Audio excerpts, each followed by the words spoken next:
18 Cambodian prisoners of war will be released, and under this agreement, observers from ASEAN countries, including Malaysia, will be deployed to make sure that the peace prevails and endures. I have no doubt that it will.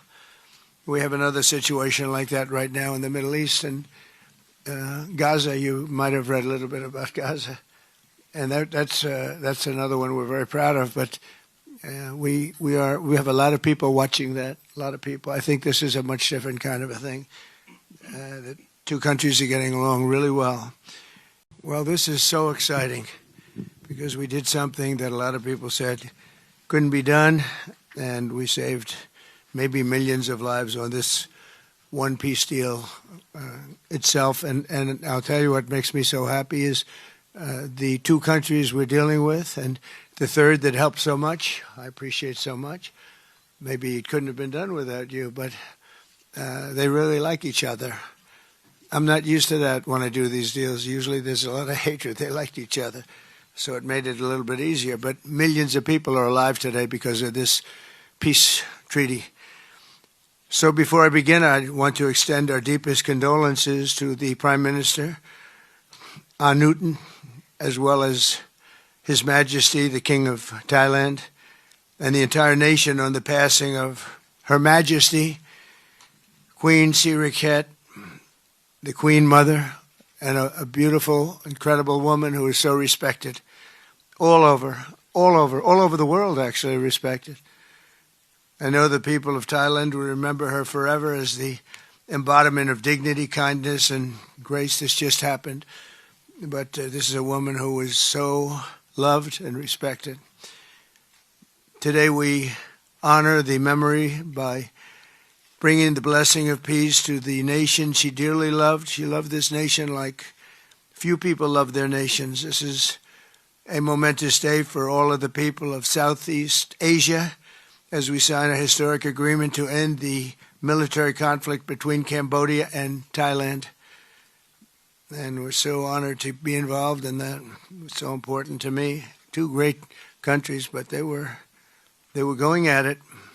I want to congratulate the two courageous leaders, and that's what they are. They were courageous, who are taking this monumental step. Prime Minister Hun Manet and Prime Minister Newton. I also want to thank Prime Minister Anwar of Malaysia. I called him right at the beginning and I said, you have two countries that are fighting right next to you. We need a third place. We need a sort of a neutral place, right? And he was there, and I said to him, if we get this solved, I'm coming to your country.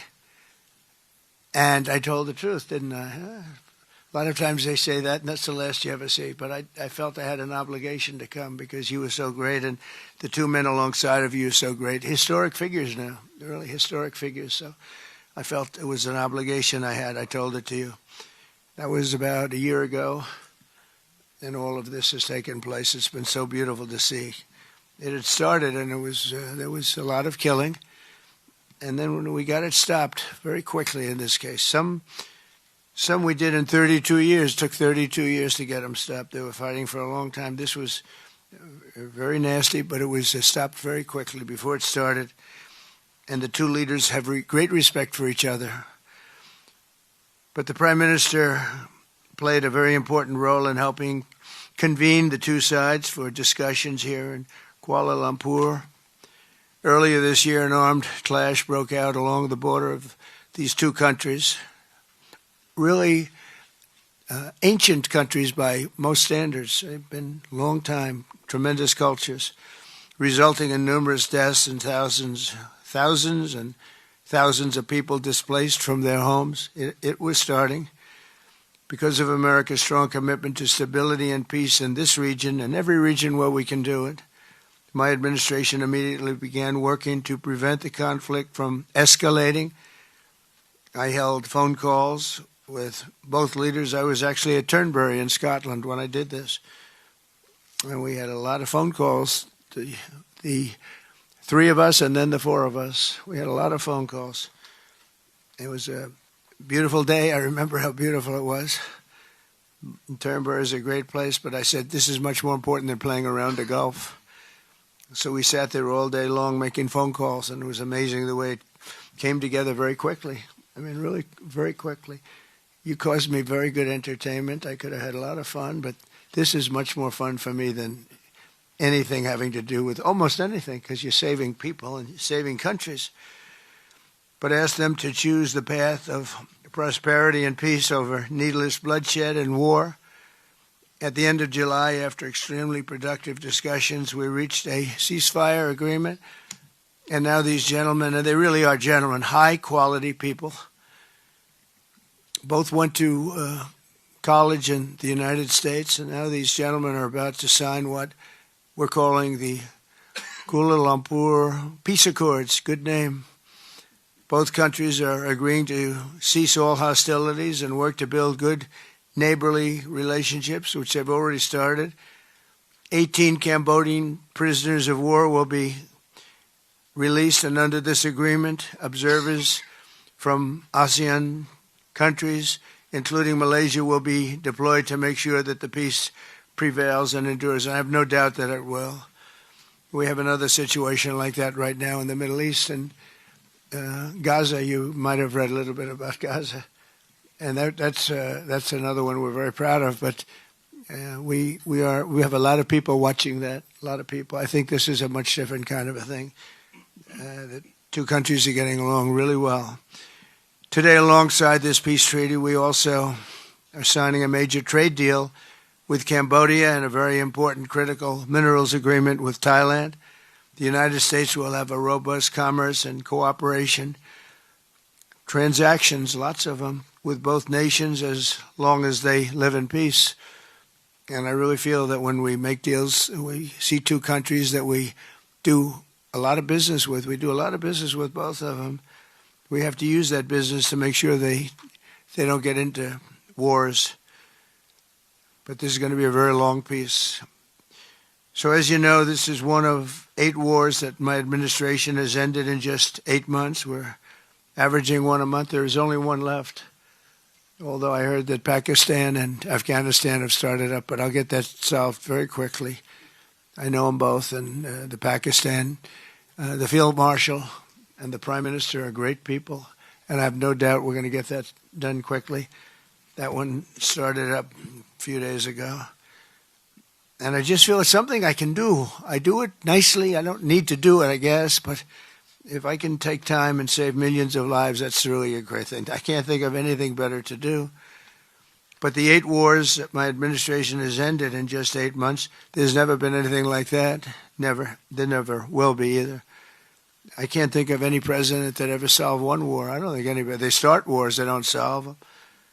So nothing like this has been done in history, and it's an honor to be involved. On behalf of the United States, I'm proud to help settle this conflict and really develop good friendships, including people that work with each team. Look at these very distinguished people, except for my people. My people are much less distinguished, but they're very good. But look, my people understand the joke. But look at these very distinguished people, and I've gotten to know them. I want to thank Marco Rubio for being here. He was great. You always help. He was born for this job. He really was. He was born for this job. Secretary of State Jameson, thank you very much for all you did on helping too. He's the foremost expert on trade, and we're going to be doing another couple of stops where we'll be talking about no war, just pure trade. We'll be talking to President Xi in a day. We'll be stopping at Japan. We'll be stopping at South Korea. And we'll be doing some other things, but they're more related to trade. But on behalf of the United States, I'm proud to help settle this conflict and forge a future for the region where proud independent nations can prosper and thrive, safety, security, and peace. It's an amazing thing that's happened to the United States because a year and a half ago, we were a dead country. We were actually a dead country, and now we're the hottest country anywhere in the world. And when I called you, we were in the process of becoming hot. It's actually quite a while right now, but we were sort of on our way. And we had won the election big in a massive amount. And so I was respected when I called you, and it was a little bit easier. I think it's easier when you respect somebody than if you don't respect somebody. If you don't respect somebody, it never happens. But I won't forget that day because it was one of the first wars that I got involved in, and I love doing it. It's like, I shouldn't say it's a hobby because it's so much more serious than a hobby, but it's something that I'm good at, and it's something I love to do. The United Nations should be doing this, but they don't do it. They don't do it. They turned off my teleprompter when I made a speech. I had to make a speech without a teleprompter. They're good at that. The escalator wasn't working too well. It came to a complete halt. But, the United Nations has such great potential. I wish they could do it. They didn't get involved with us at all. We just did the deal and reported the deal, and everybody was sort of amazed that we got it done so quickly and so nicely. But now I'd like to ask Prime Minister Anwar to say a few words, and then we'll hear from Prime Minister Hun Manet and Prime Minister Newton. And these are, I just have to say it for a last time, these are incredible men. The way they came together, the way they worked so hard, and we worked long hours. It was not long days because the days were few in number, but the hours were very long and very intense. There was a lot of intensity going on because there was a lot of shooting happening while we were talking. That brings it to a new level. And the three men sitting there should really be credited with having done just an incredible job for humanity. Thank you all very much. It's an honor to have worked with you. Appreciate it. Please.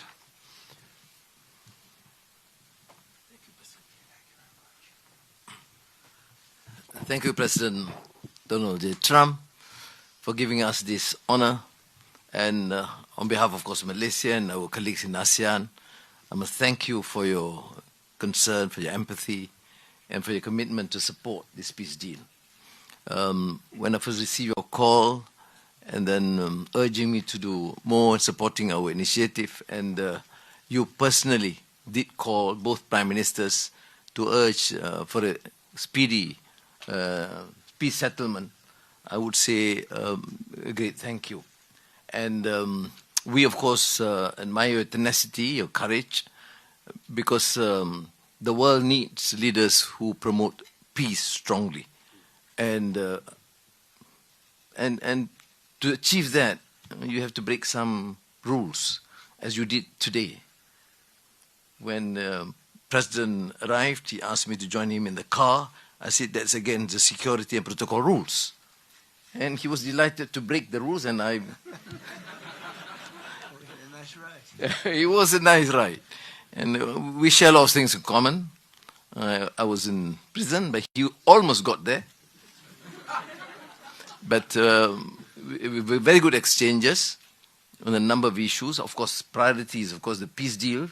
Thank you, both prime ministers. You did a great job. We are delighted to have you as colleagues, as true friends, and you understand the need to secure peace to save our people, and also the ASEAN position as a region of peace and prosperity. And I must also share with you here that I took the opportunity, full opportunity, without Secretary Rubio knowing this, exploring other issues too, and thank the President for his effort to secure peace in many parts of the world, including Gaza, and urging him to remain focused and ensure that there's a comprehensive peace that the world requires. And I am delighted, truly, President, to hear from you personally how determined you are to ensure that peace is achieved in the most intractable areas, almost impossible. But you did it, and we have shown our support and call on the United States in particular to continue this with the support of many, not only neighbors, but the part of the world. But I must also take this opportunity to thank Secretary Rubio, Jamison, and Ambassador Kagan, because they were very helpful. I mean, you didn't say that, but I must say that, because they were extremely helpful in ensuring that you come here. I mean, I wasn't sure when you said to me, yes, Prime Minister, I know I'm coming. Well, I'm not sure because, you know, I deal with a lot of politicians. But you are an exception. Thank you, Mr. Donald Trump. Thank you very much again.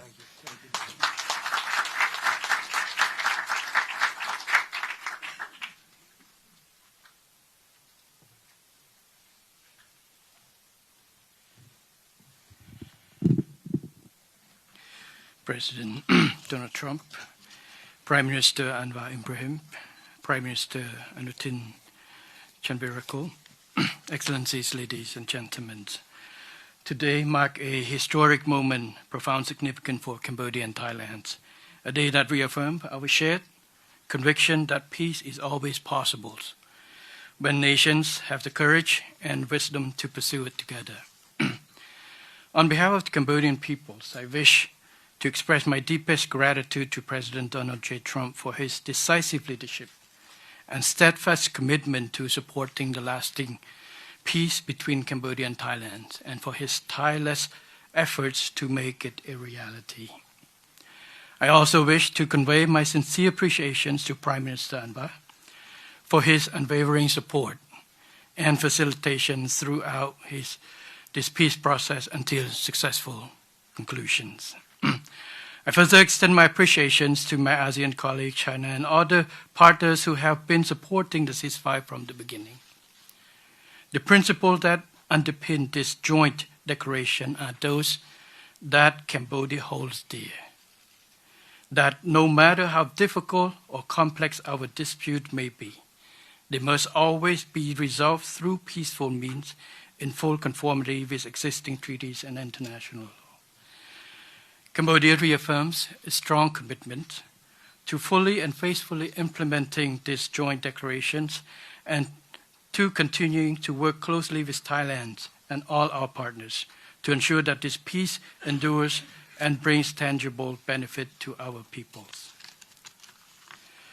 We look forward to continued support and contribution of international communities and partners to fruitful realizations of the joint declarations.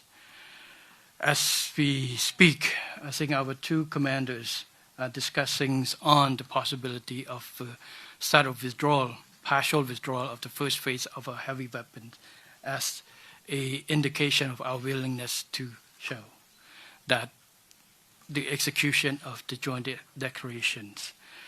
At the same time, I strongly hope for the prompt release of our 18 soldiers on humanitarian grounds and as agreed in the joint declarations. Finally, recognizing your unwavering dedications and resolute effort to promote peace, and not only between Cambodia and Thailand, but also among other nations, and reflecting the gratitude of the Cambodian peoples, I have nominated President Donald J. Trump for the Nobel Peace Prize. And he, like I say, peace saves life. And this is the wish of our Cambodian people as appreciation for the President. So thank you very much, Mr. President. Thank you. Thank you, sir.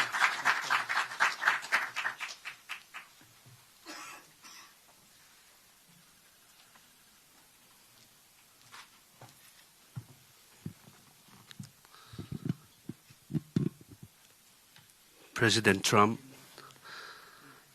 Prime Minister Anwar, Prime Minister Hun Manet, Excellencies, distinguished colleagues, today marks a new chapter for Thailand and Cambodia.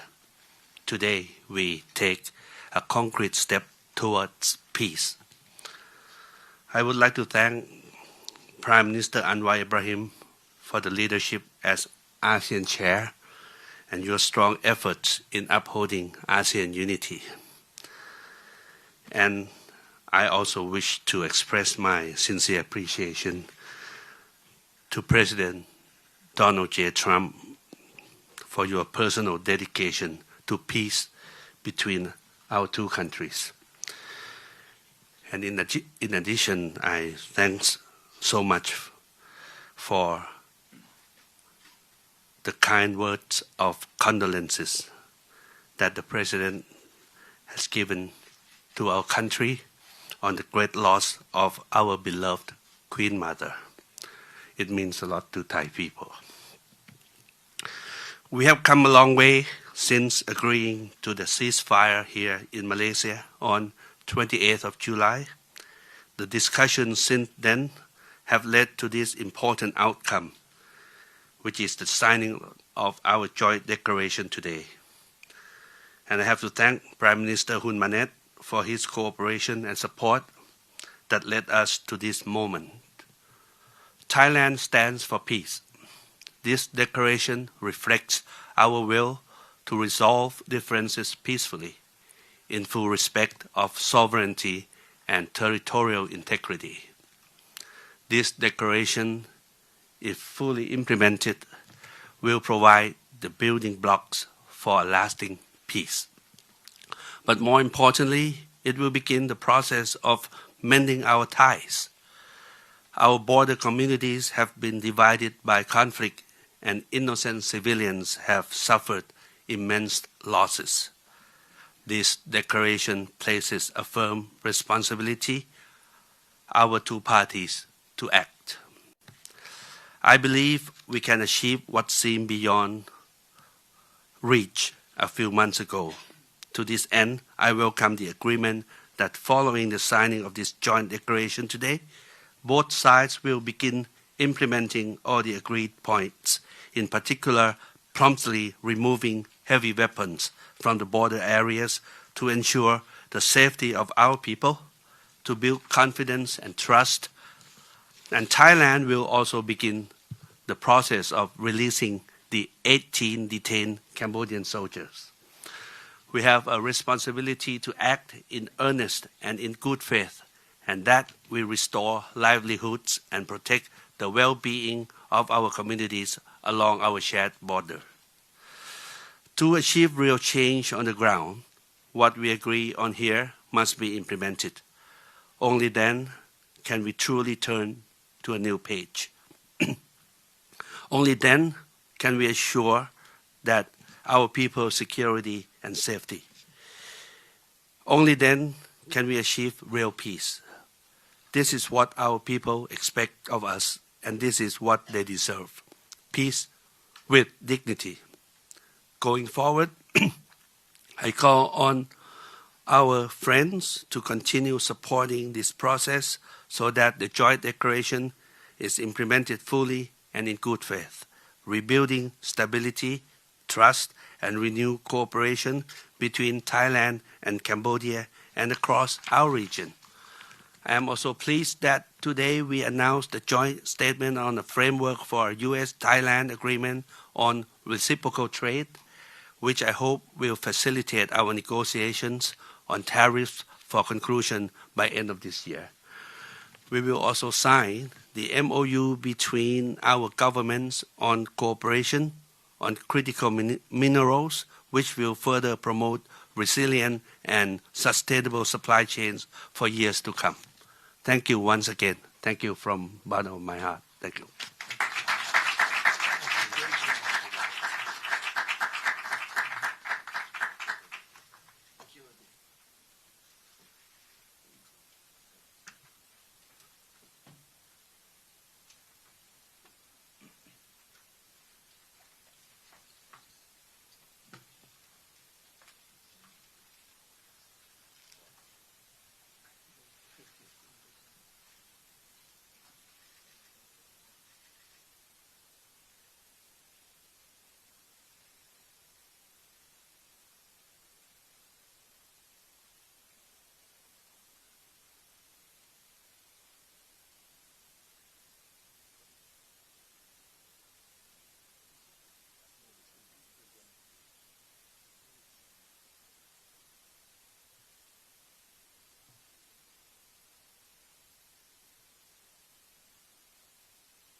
Thank you very much, everybody. We have additional Tremendous agreements, day. Mr. President.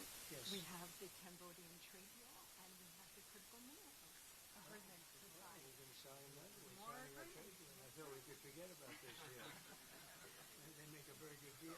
This is the Cambodian trade deal, Mr. President.